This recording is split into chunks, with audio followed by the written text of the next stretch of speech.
Assalamualaikum warahmatullahi wabarakatuh. Bismillahirrahmanirrahim. Alhamdulillahirabbil alamin. Wa bihi nasta'in ala umuri dunya waddin.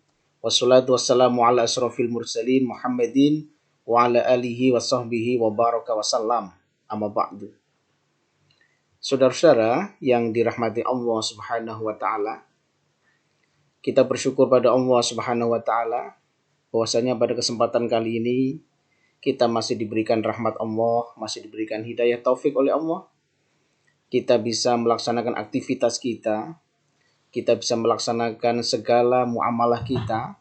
Mudah-mudahan aktivitas semuanya yang kita lakukan ini bernilai maslahah fid dini wad dunya wal akhirah. Amin. Baik saudara-saudara yang saya hormati, pada kesempatan kali ini kita akan membahas mata kuliah kita tentang studi Islam Indonesia.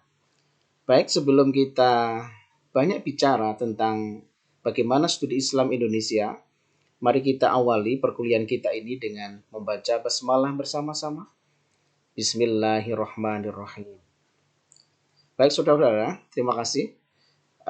Insya Allah selama 1 semester ke depan, kita akan bersama-sama mengkaji, menelaah, mengkritisi terkait dengan studi Islam Indonesia.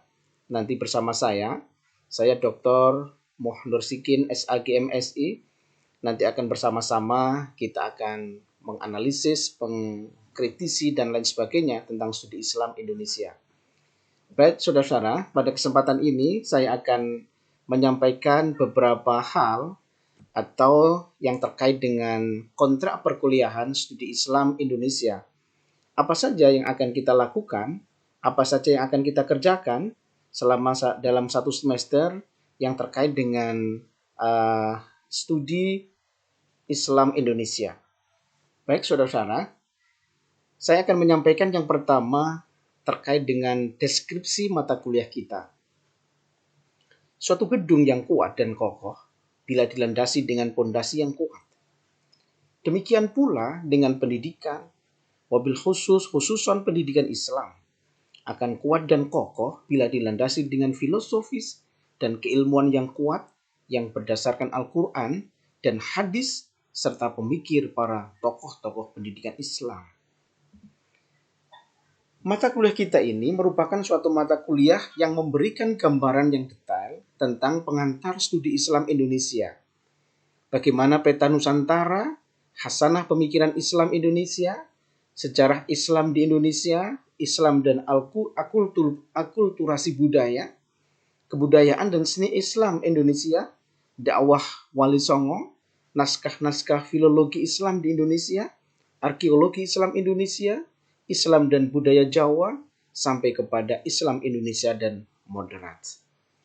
Baik saudara, kompetensi dasar yang akan kita dapatkan dari mata kuliah kita ini, dengan mengikuti mata kuliah studi Islam Indonesia ini, mahasiswa diharapkan dapat menginterpretasi dan menganalisis materi, serta bertindak dan menampilkan diri sebagai pribadi muslim yang cinta tanah air, menjiwai nilai-nilai luhur budaya bangsa, dan tentunya berperan sebagai rahmatan lil alamin. Baik saudara, pokok-pokok bahasan yang akan kita bahas dalam mata kuliah kita, yang pertama, kita akan membahas bagaimana pengantar studi Islam Indonesia, ruang lingkup studi Islam Indonesia, atau nanti kita akan bicara peta Nusantara atau peta geografis Islam di Nusantara, hasanah pemikiran Islam Indonesia, sejarah Islam di Indonesia, Islam dan akulturasi budaya, kebudayaan dan seni Islam Indonesia, dakwah Wali Songo dan penyebaran dakwahnya, naskah-naskah filologi Islam di Indonesia, arkeologi Islam Indonesia, Islam dan budaya Jawa, Islam dan agama-agama pra-Islam di Indonesia, tradisi ritual keagamaan Islam di Indonesia, dan yang terakhir adalah Islam Indonesia dan modernitas. Baik saudara, dalam proses pembelajaran dilaksanakan di kelas daring tentunya. Kita bisa melalui YouTube, melalui Google Meet, Zoom, WA, dan lain sebagainya, sesuai dengan kebutuhan akademik. Dengan menggunakan ceramah, tanya jawab, cooperative learning, diskusi, penugasan, UTS sampai dengan ujian akhir semester. Baik saudara, Selanjutnya, Bapak akan menyampaikan pendekatan dan strategi perkuliahan kita. Dalam proses pembelajaran, kita akan menggunakan 3 pendekatan. Yang pertama adalah pendekatan humanities learning. Saya akan menghargai penuh pengetahuan mahasiswa.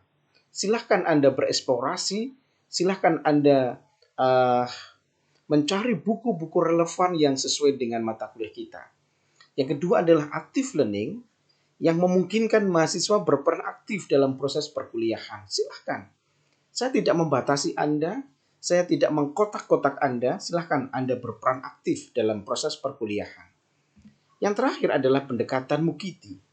Menyenangkan, unik, kreatif, inovatif, demokratis, dan juga inspiratif. Mudah-mudahan dengan ini semuanya, kita akan menelurkan sebuah inspiratif yang lain yang tentunya yang terkait dengan Islam Indonesia. Baik saudara, ini yang penting yang harus kita pahami bersama. Apa yang harus kita lakukan dalam selama 1 semester ini, ada beberapa tugas yang harus kita kerjakan para mahasiswa. Yang pertama adalah tugas mandiri, yang Bapak sebut dengan tugas fardhu ain, wajib bagi setiap mahasiswa. Yang pertama adalah membaca buku atau jurnal atau teks-teks yang lain yang relevan dengan kajian studi Islam Indonesia.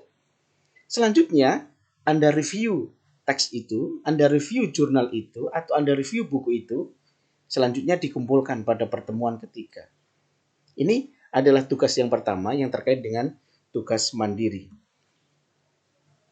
Lanjutan tugas mandiri yang kedua adalah membuat makalah tentang pemikiran atau konsep studi Islam Indonesia menyoroti 2 orang tokoh atau lebih dalam konteks studi Islam Indonesia. Silahkan, Anda bisa bereksplorasi, Anda bisa mencari referensi yang terkait dengan 2 tokoh atau lebih yang terkait dengan studi Islam Indonesia. Nah, ini nanti tugas dikerjakan secara individu atau mandiri. Makalah diketik spasi tunggal minimal 5 halaman. Dikumpulkan sebagai tugas UTS, dikumpulkan pada jadwal UTS, dan juga kirim melalui internet dengan alamat email ayahnursikin@gmail.com. Selanjutnya saudara, yang penting lagi adalah, saya ulangi kembali, jadi UTS sudah saya sampaikan di depan. Silahkan Anda bisa bereksplorasi, Anda bisa menyicil mengerjakan UTS, sehingga ketika jadwal UTS sudah ada, jadwal UTS sudah tiba, Anda tinggal mengumpulkan saja. Jadi, tugas UTS sudah saya sampaikan di awal-awal perkuliahan kita. Tidak ada pertanyaan UTS-nya apa-apa. Jadi UTS-nya sudah saya sampaikan, saudara. Selanjutnya, tugas kelompok. Membuat makalah sesuai dengan topik standar kompetensi perkuliahan kita. Tugas dikerjakan secara berkelompok. Makalah diketik 1,5 spasi dengan tulisan Times New Roman minimal 10 lembar. Dipresentasikan pertemuan minggu keempat, yaitu 2 kelompok atau sesuai dengan kebutuhan akademik. Selanjutnya, tulisan juga dikirim melalui internet dengan alamat email ayahnursikin@gmail.com. Ini penting saudara, sistematika penulisan. Yang pertama adalah pendahuluan. Yang kedua adalah pembahasan. Yang ketiga adalah analisis. Yang keempat adalah kesimpulan dan daftar pustaka. Saya harapkan bagaimana ketajaman analisis Anda, ketajaman interpretasi Anda dalam menulis makalah. Bagaimana di pembahasan itu Anda bahas secara komprehensif, selanjutnya ada analisis dalam interpretasi Anda. Saudara, selanjutnya saya katakan adalah judul makalah. Ini perhatikan saudara. Judul makalah ini nanti ada 10 judul dan ada 10 kelompok. Perhatikan semuanya. Kelompok pertama nanti adalah studi Islam Indonesia atau peta geografis Islam di Nusantara. Kelompok 2 adalah Hasanah Pemikiran Islam Indonesia. Kelompok 3, Sejarah Islam di Indonesia. Kelompok 4, Islam dan Akulturasi Budaya. Yang 5 adalah Kebudayaan dan Seni Islam Indonesia. 6, Dakwah Wali Songo dan penyebaran dakwahnya. Yang ketujuh adalah naskah-naskah filologi Islam dan arkeologi Islam Indonesia. Yang kedelapan, Islam, budaya Jawa, dan agama-agama pra-Islam di Indonesia. Yang kesembilan adalah tradisi dan ritual keagamaan Islam di Indonesia. Yang kelompok 10 adalah Islam Indonesia dan modernitas. Inilah saudara, nanti setelah selesai ini, Bapak akan membagi setiap mahasiswa akan kita jadikan akan kita jadikan 10 kelompok dalam kelas ini. Nanti yang kelompok 1, kelompok 2, dan kelompok 3, judul makalahnya sudah Bapak sampaikan di teks ini. Selanjutnya, ada persoalan dengan tugas dapat menghubungi dosen ke nomor 081 826 3748. Tugas atau informasi akademik dapat dilihat di blogspot mayahnur.blogspot.co.id. Baik saudara, ini di antara tugas-tugas yang harus kita kerjakan selama 1 semester. Ada tugas mandiri, ada tugas UTS yang sudah saya sampaikan, dan yang terakhir adalah makalah. Bobot evaluasi kita, saudara, kehadiran itu adalah 10%, keaktifan dalam pembelajaran 10%, makalah atau seminar kelas penugasan 20%, UTS 30%, dan ujian akhir semester 30%. Silahkan Anda bisa mengikuti secara baik, secara bagaimana kehadiran Anda, keaktifan Anda, UTS Anda sampai kepada akhir semester.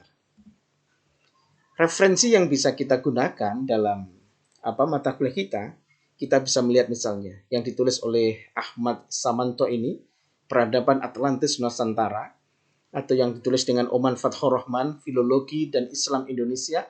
Kita juga bisa buka misalnya Agus Sunyoto, Islam Wali Songo, atau kita bisa buka lagi misalnya Fatoni Muhammad Khalik adalah Pendidikan Islam dan Pendidikan Nasional Paradigma Baru, atau kita bisa buka misalnya adalah tulisannya Muhnur Sikin, Islam Paripurna, Rahmatan lil Alamin, atau misalnya Integrasi Agama, Ilmu dan Filsafat, atau buku-buku yang relevan yang kaitannya dengan mata kuliah kita. Silahkan.